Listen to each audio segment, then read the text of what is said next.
Monsoon के आते ही देश भर में झमाझम बारिश शुरू हो गई, लेकिन इस बार यह मॉनसून अपने साथ तबाही और सैलाब का सितम लेकर आई है। चाहे पहाड़ हो या मैदान, हर तरफ इस आसमानी आफत ने लोगों का जीना मुश्किल कर दिया है। हालात ऐसे हैं कि पहाड़ों पर बादल फट रहे हैं और जो सैलाब आ रहा है वो अपने साथ सब कुछ बहा ले जा रहा है। पहाड़ों में इस आसमानी आफत ने कई जानें तक ले ली। पहाड़ के अलावा मैदानी इलाकों में मानसून की बारिश कहर बरपा रही है। सड़कें दरिया बन गई तो नदी तेज धार समंदर की तरह सब कुछ लीलने को बेताब है। घर तो घर, पानी छतों तक पहुंच गया है। बारिश का कहर इस वक्त सबसे ज्यादा हिमाचल प्रदेश पर टूटा है। सड़क से लेकर बिजली और पानी की सप्लाई तक सब कुछ ठप हो गया है। प्रदेश के कई जिलों में ऑरेंज और येलो अलर्ट जारी किया गया है। अब तक 750 करोड़ रुपए के भारी नुकसान का अनुमान भी जताया गया है। चलिए आपको लेकर चलते हैं सीधे हिमाचल की जमीनी हकीकत पर, जहां आसमान से आफत बरस रही है।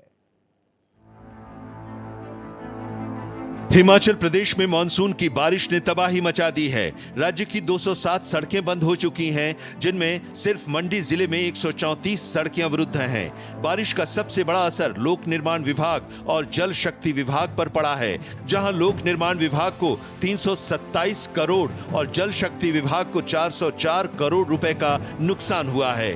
कांगड़ा, मंडी और सिरमौर, इन 3 जिलों में मौसम विभाग ने ऑरेंज अलर्ट जारी किया है, जबकि शिमला, कुल्लू, ऊना, बिलासपुर, हमीरपुर, सोलन और चंबा जिलों में येलो अलर्ट है। इन इलाकों में अगले कुछ दिनों तक भारी बारिश के आसार हैं। राज्य में बिजली और पानी की सप्लाई पर भी बारिश ने असर डाला है। 132 ट्रांसफार्मर खराब हो चुके हैं, जिनमें से सबसे ज्यादा मंडी, गोहर और कुल्लू में हैं। मौसम विभाग ने प्रशासन को अलर्ट पर रहने के लिए कहा है। भूस्खलन और बाढ़ की घटनाएं कभी भी हो सकती हैं। शिमला में हालात बेहद खराब हैं। यहां एक 5 मंजिला इमारत भर भरा कर गिर पड़ी। वहीं बद्रीनाथ हाईवे पर बड़ा लैंडस्लाइड हुआ है, जिससे यातायात पूरी तरह बाधित हो गया है। हिमाचल में कई जगहों पर गाड़ियां पहाड़ों के खिसकते मलबे के सामने फंस गईं। हिमाचल ही नहीं, उत्तराखंड और जम्मू कश्मीर में भी मौसम ने रंग दिखाया है। जम्मू संभाग में 13 जुलाई तक येलो अलर्ट और 16 से 18 जुलाई तक ऑरेंज अलर्ट जारी किया गया है। बारिश के साथ तेज हवाओं और भूस्खलन की आशंका जताई गई है। देहरादून, पिथौरागढ़ और बागेश्वर जिलों में भी तेज बारिश का येलो अलर्ट जारी हुआ है। स्थानीय प्रशासन राहत और बचाव कार्य में जुटा है। एनडीआरएफ और एसडीआरएफ की टीमें अलर्ट पर हैं। तो कुल मिलाकर तस्वीर साफ है। मॉनसून की ये बारिश सिर्फ राहत नहीं, बड़ी आफत बनकर आई है। Bureau report, Bharat express. तो आसमानी आफत कैसे देखिए कहर बनकर टूट रही है। पहाड़ों में सबसे ज्यादा नुकसान हुआ है और सबसे ज्यादा नुकसान की बात करें तो हिमाचल प्रदेश का नाम सबसे पहले है। लगभग 750 करोड़ के नुकसान की आशंका जताई जा रही है। पहाड़ में सड़कें टूट गई हैं तो कई जगह पर पहाड़ दरक कर जमीन पर आ गए, सड़कें बह गई, लोग जहां थे वहीं खड़े हो गए। आसमानी आफत ने कहर बरपाया है पहाड़ में। लोगों का जीना ऐसे पहाड़ में मुश्किल होता है, लेकिन अब और भी दुश्वार हो गया है। मैदानी इलाकों में भी आसमानी आफत से लोग हलकान हैं। यूपी से लेकर दिल्ली, एनसीआर और दूसरे मैदानी राज्यों में बारिश ने लोगों को परेशानी में डाल दिया है। बारिश का पानी लोगों के घरों में घुस गया। जहां सड़कों पर पानी भरा है, लोगों का सड़क पर चलना मुश्किल हो गया। गाड़ियां बीच सड़क पर पानी में फंस रही हैं तो नदियां भी पूरे उफान पर हैं। नदी से सटे इलाके जलमग्न हो गए और लोगों को छतों पर शरण लेनी पड़ रही है। हम आपको 6 तस्वीरें दिखा रहे हैं। अलवर, फरीदाबाद, नागपुर, प्रयागराज, दिल्ली, लखनऊ, आप समझिए राजस्थान, हरियाणा, महाराष्ट्र, उत्तर प्रदेश। दिल्ली की तस्वीरें बता रही है कि कितनी मुश्किल में मैदान के लोग भी हैं। ना सिर्फ पहाड़ों में, मैदानों में भी आसमानी आफत जो है वो कहर बरपा रही है। अलवर में देखिए कैसे पानी जो है लोगों के घरों में घुसा है। फरीदाबाद में सड़कें जलमग्न हो गई है, बसें, गाड़ियां फंसी हुई हैं। नागपुर में झमाझम बारिश जो है लोगों के लिए परेशानी का सबब बन गया है। सड़कें दरिया बन गई है। प्रयागराज का हाल तो ज्यादा बुरा है। आप देखिए कैसे पानी लबालब पुलों के आसपास भर रहा है। दिल्ली में झमाझम बारिश से ट्रैफिक जाम हो रहा है। लखनऊ में भी हाल इस वक्त बेहाल है। और इस वक्त देश के 2 बड़े राज्य गुजरात और महाराष्ट्र भी मॉनसून की मार झेल रहे हैं। भारी बारिश, बाढ़ और तेज आंधी यानी ट्रिपल अटैक ने लोगों की जिंदगी अस्त व्यस्त कर दी है। मौसम विभाग ने महाराष्ट्र के कई जिलों में रेड अलर्ट जारी किया है, तो वहीं गुजरात के सौराष्ट्र और दक्षिणी हिस्सों में हालत और बिगड़ते जा रहे हैं।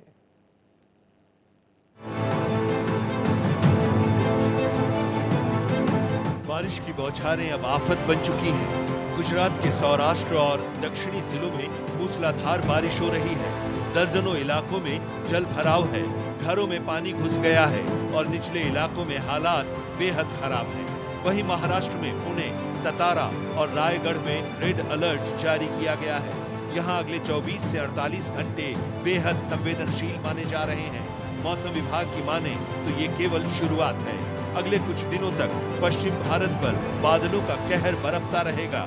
तेज हवाओं ने भी हालात को और बिगाड़ दिया है। आप तस्वीरों में देख सकते हैं कि कैसे बाढ़ का पानी सड़कों से लेकर घरों तक घुस आया है। लोग घंटों तक फंसे रहे। कई जगह नाव से लोगों को निकाला गया। मुंबई से लेकर अहमदाबाद तक लोकल और इंटरसिटी ट्रेनों पर असर पड़ा है। रेस्क्यू ऑपरेशन तेजी से जारी है। एनडीआरएफ और एसडीआरएफ की टीमें गुजरात और महाराष्ट्र दोनों राज्यों में तैनात की गई हैं। पुणे के खड़गवासला और कोयना डैम के आसपास के गांवों को अलर्ट पर रखा गया है। गुजरात में भी गेर और पोरबंदर क्षेत्रों में छोटे पुल बह गए हैं, जिससे आवाजाही मुश्किल हो गई है। मौसम विभाग ने चेतावनी दी है कि अगले 48 घंटे और भी चुनौतीपूर्ण हो सकते हैं। लोगों से अपील है कि वो घरों में ही रहें, अनावश्यक यात्रा से बचें और प्रशासन के निर्देशों का पालन करें। इस बारिश ने सिर्फ शहरों में ही नहीं, गांवों में भी कहर ढाया है। खेती किसानी पर भी गहरा असर पड़ा है। सैकड़ों हेक्टेयर में फसलें तबाह हो चुकी हैं। प्याज, मूंगफली और कपास की खेती को खासा नुकसान पहुंचा है। कुल मिलाकर कहें तो गुजरात और महाराष्ट्र पर इस वक्त मॉनसून का ट्रिपल अटैक जारी है। बारिश, बाढ़ और तूफान तीनों ने मिलकर जिंदगी की रफ्तार रोक दी है। Bureau report, Bharat express. तो क्या हालात हैं, इन तस्वीरों के जरिए हम आपको बताने की कोशिश कर रहे हैं। ये बारिश, आसमानी आफत जो है, लोगों की जान सांसत में डाल रही है। पहाड़ों पर मुश्किल में लोग पहले से रहते हैं, लेकिन इस आसमानी आफत ने जीना और मुश्किल कर दिया वहां के लोगों का। हर तरफ तबाही तबाही तबाही। कई पुल टूट गए हैं, घर जमींदोज हो गए हैं, लोगों का सड़क पर चलना मुश्किल हो गया है। अभिषेक हमारे सहयोगी देहरादून से हमारे साथ जुड़े हैं, पहाड़ों का हालचाल भी बताएंगे। देवनाथ भी हमारे साथ जुड़े हैं हरिद्वार से, और रईस अहमद भी हमारे साथ जुड़े हुए हैं पहलगाम से। लेकिन अभिषेक, आपके पास चलते हैं। अभिषेक, पहाड़ों में सबसे ज्यादा नुकसान हुआ है, फिलहाल क्या हालात हैं? आने वाले दिनों में मौसम विभाग की तरफ से क्या चेतावनी दी गई है? बिल्कुल, देखिए मौसम विभाग ने चेतावनी दी है कल और खासतौर पर 13 तारीख की, और 3 जिलों के लिए विशेष तौर पर ऑरेंज अलर्ट जारी किया गया है। खासतौर पर जो नैनीताल, बागेश्वर और देहरादून, ये 3 वो जिले हैं जहां पर 13 तारीख को ऑरेंज अलर्ट जारी किया गया है, जबकि कल और आज के लिए यहाँ पर येलो अलर्ट जारी किया गया था। मुश्किलें बहुत हैं क्योंकि देहरादून से ठीक ऊपर का जो इलाका है वो भी वहां लगातार बारिश हो रही है, जिसके कारण जो बरसाती नदियां हैं वो उफान पर हैं। दिक्कत यह है कि अभी 2 दिन पहले जिस तरह से हमने तस्वीर भी दिखाई थी अपने दर्शकों को, किस तरह से मालदेवता के पास जो नदी है वहां पर जो बहाव है पानी का, वो उसकी रफ्तार कितनी तेज थी, वो डराने वाली थी, और वहां पर एक गाड़ी किस तरह से फंसी थी वो तस्वीरें अभिषेक, साफ शब्दों में कहें तो मुश्किलें अभी कम नहीं हुई है, सीधे तौर पर यह कह सकते हैं। रईस, आपके पास आते हैं। पहाड़ों में, जम्मू कश्मीर में भी जबरदस्त बारिश हो रही है। रईस, वहां क्या हालात हैं? क्या अंदेशा जताया जा रहा है मौसम विभाग की तरफ से? जी हाँ, बिल्कुल। अगर हम यहाँ की बात करें तो लगातार कल हमने यहाँ पे देखा है कि बारिशें हुई है, लेकिन आज पूरा दिन जो है पहलगाम की अगर हम बात करें तो यहाँ पे मौसम ऊपर आलूद रहा, लेकिन बारिश नहीं हुई। लेकिन जो अपर रीचेस है कश्मीर के, वहाँ पे लगातार हम देख रहे हैं कि बारिशें हुई है, चाहे वो गुलमर्ग हो, सोनमर्ग हो, या फिर कुपवारा के कुछ एरियाज है, वहां पे बारिशें हुई है। लेकिन यहाँ पे अभी भी बारिश का इंतजार है। पिछले कुछ दिनों से लगातार यहाँ पे भी बारिश हुई है, आज यहाँ पे बारिश नहीं हुई है।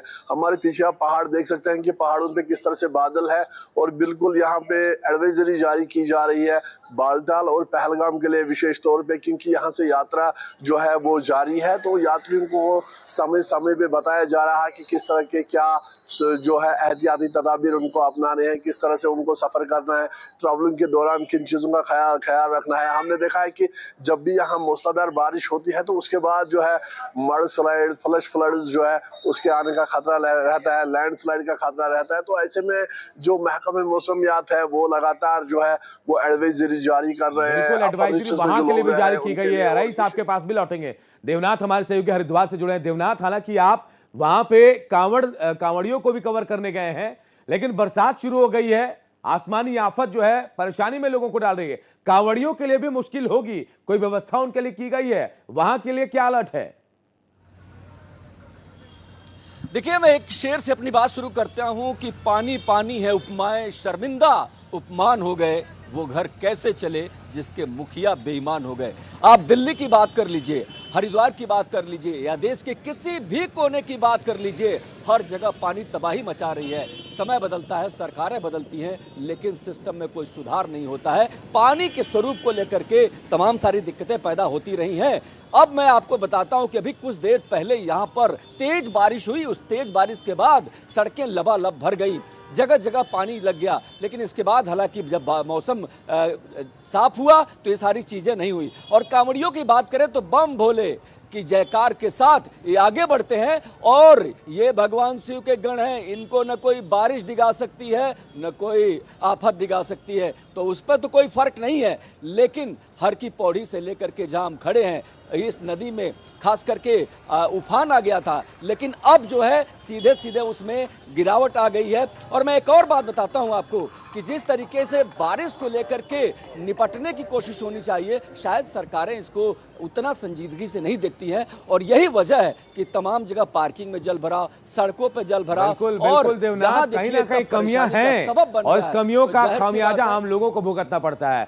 विमलेंद्र राय के पास चलते हैं, हमारे सहयोगी वाराणसी से जुड़े हैं। पहाड़ से हम विमलेंद्र मैदान की तरफ आते हैं। वाराणसी में कहा जा रहा है कि पानी इतना ज्यादा है कि शवों का दाह संस्कार जमीन पर नहीं छतों पर किया जा रहा है। वाकई ऐसा है क्या?